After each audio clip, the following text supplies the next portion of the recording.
yourself. It's very weird. T3 Media. Through the media.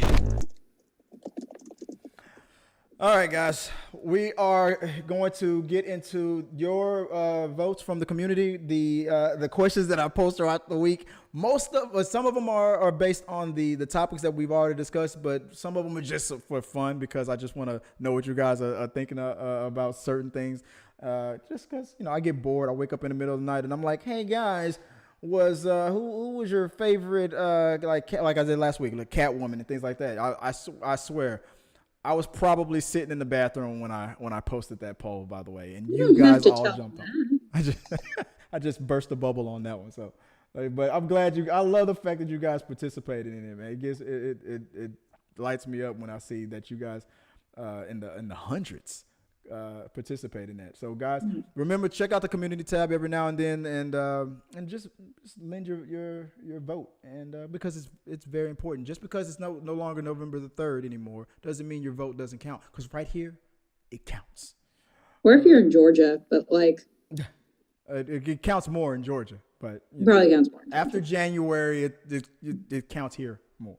All right, what's the? You want me to read it, the first one, or you want to? I'll do it. We got our major question. The Country Music Awards, as we mentioned in the main show this week, hosted a drama-free zone indoor event. During the rise in cases of infection, was this a good idea or a bad idea? I'm kind of shook by this. 48% said it was a good idea. 52% said bad idea. I feel like people have to be trolling. You know what I was doing there, guys? That was me doing my nod to the Animaniacs. It's time for another good idea, bad idea. CMA is not socially distancing. Good idea or bad idea? No, it was a. I don't know what bad. About that sounds like a good idea to people, but okay. It was a bad idea. It was a bad idea. How is this? People should not have thought it was it was okay. For the second time this November, I'm like, how did this many people vote for the other option? You know what? You're like, hey, that's their freaking show. If they want to catch the COVID, let them catch the. Want to catch the Rona? Let them catch the Rona. It's on there. Up next, we have because I have nothing more to say than it was a bad idea. At least just put a mask. Just everybody get a little sparkly mask and put it on, and it'd be cute, and it's fine. But also, like, just read it from home. My God, it is not that hard. Right, it's not. Okay, right, I'm done being done.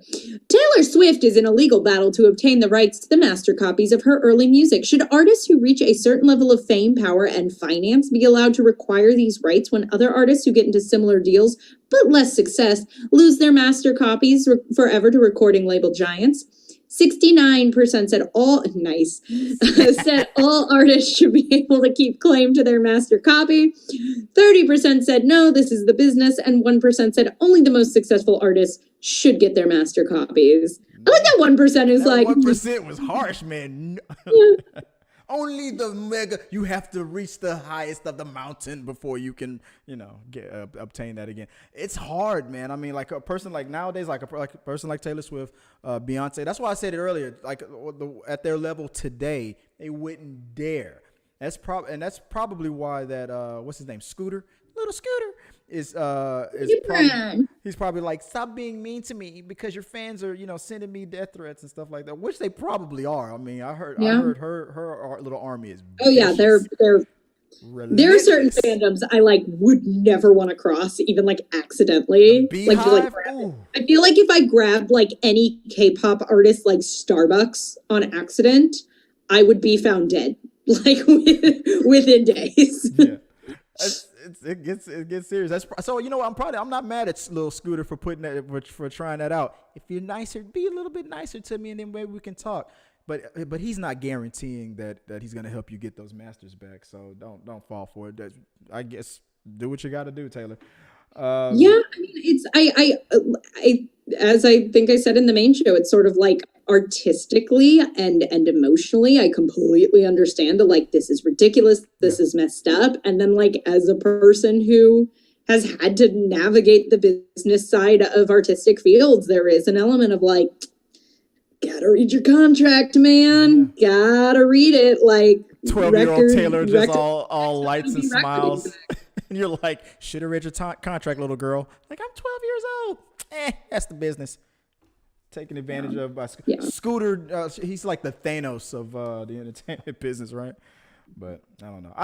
She'll be all right. Hopefully it'll work out for her. I hope she gets her master's. I hope so. What's the up next? We asked.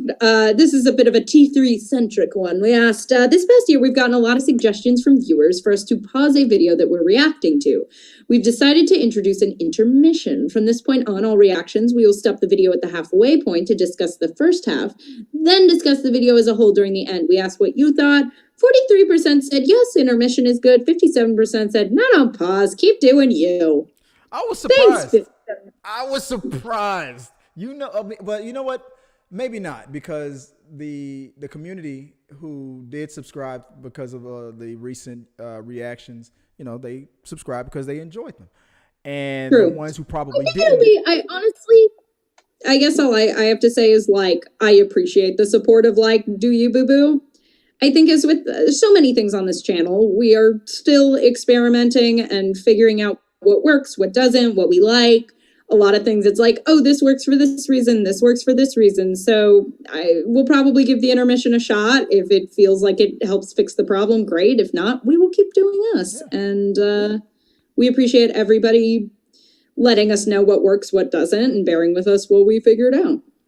And from my point of view, when the idea came up, it was Sean who suggested it. Well, why don't you just do it at the halfway point? I'm like, you know what? I'm not saying that it's going to be the cure that all those people who complained about pausing and whatnot are going to now flood, to the channel.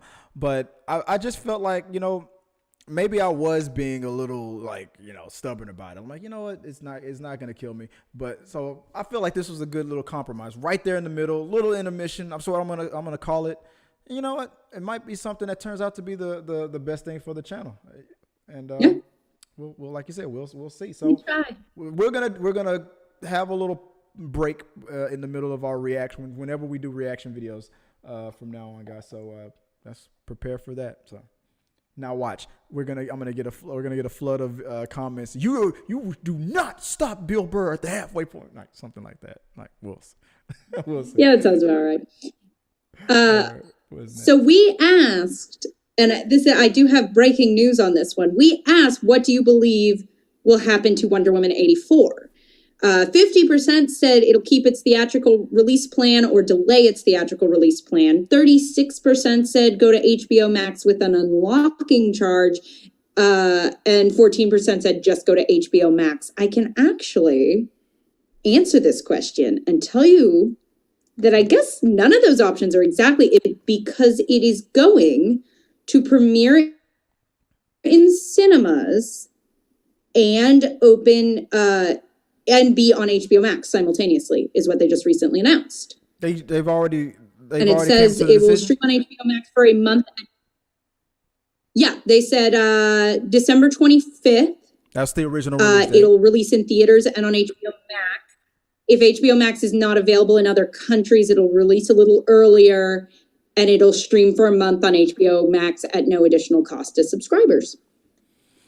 So there you go. Question is, what am I going to watch it on? Am I going to watch it in the theaters or am I going to watch it on HBO? Because I have HBO Max. I will decide when it's time, I guess.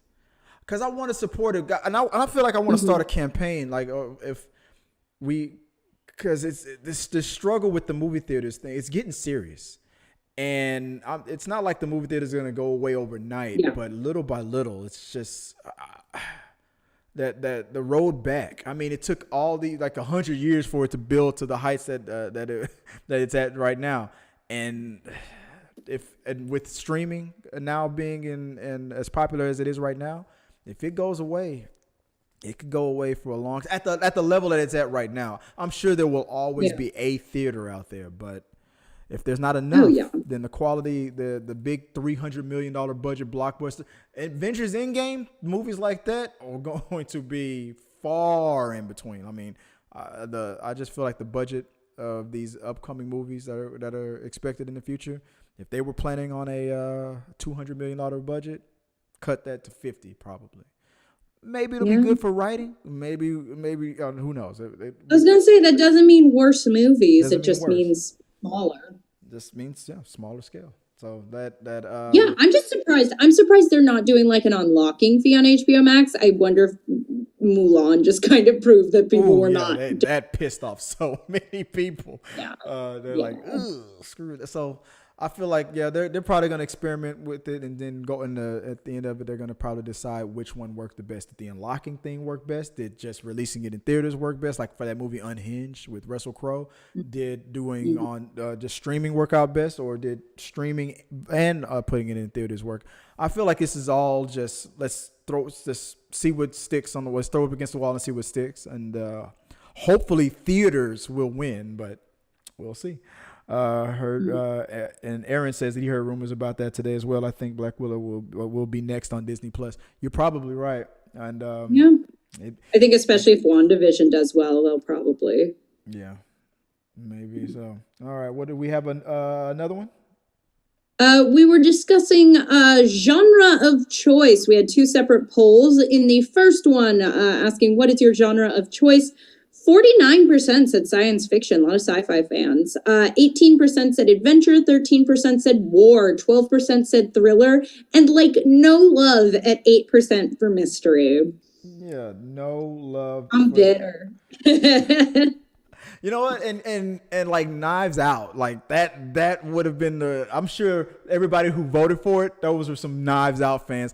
I was surprised. And like one dude who like is still into Agatha Christie. I love that. I was like, I knew that Mystery and War would probably get a fewer votes, but then after I was like, but Knives Out was so great. So but I'm glad I wasn't a no vote. I'm glad some people liked it. But sci-fi by a mile, though. Oh yeah, shocking. Star Wars fan. We know. I know the audience there. That's why I put it on the top. I know you guys. You Star Wars. You're nerds. We'll have to have a shootout between like the top ranking ones. Yeah. In a separate poll of the same question, we ended up with 36% saying action, 34% for comedy, 22% for horror, 6% for drama, and 2% for romance. No love. So a mystery romance would just be like worst case scenario for this audience. I'm like, man, well, you guys need to, you don't know how to play the game, man. You let her watch that romantic movie, and when she's all crying about it, then that's when you do the old, that's my move, man. Chris, what if I love rom-coms? What do I vote for? What do you mean, like rom-com versus romance? Do I vote romance or comedy? Which are they? I guess it depends on the rom-com. Some are funnier, some are more romantic. I would think you would vote for comedy. I mean, are you watching the rom-com for the romance, or are you watching it for the comedy? Which one? What are you watching the rom-com for? The comedy or the romance? I like a little of both. That's what keeps the stew spicy, you know what I mean? I was about to say, she's definitely going to say the word spice. It's going to be a little spicy. Like, you go in for a kiss and then... that could be interesting. That's all I'm saying. Go in for the kiss and then all of a sudden honk his nose like that, like a clown. See? Keep him. I really wish you wouldn't out my moves like that. I knew it. I do stuff like that to my boyfriend all the time. He is a saint. Well, guys, like I said, guys, I appreciate you for in the community for participating with the polls and whatnot. Like I said, every week I'll try to throw in something fun. Throw a suggestion of what you would like us to put out there, especially for all you guys who are members and patrons. Yeah, throw us whatever you want us to poll. It's weird for me to say the word poll like that because it's just I don't know. It's just that's the way my brain works. But we'll throw them out there, and we like to get you guys to interact with us because I think those are fun. So let's move on to the. If you like what you saw, make sure to subscribe to the channel and please drop a like on this video. It really does help us. Also, don't forget you can turn on notifications so you don't miss a single review, react, why is that trending, or we got your mail.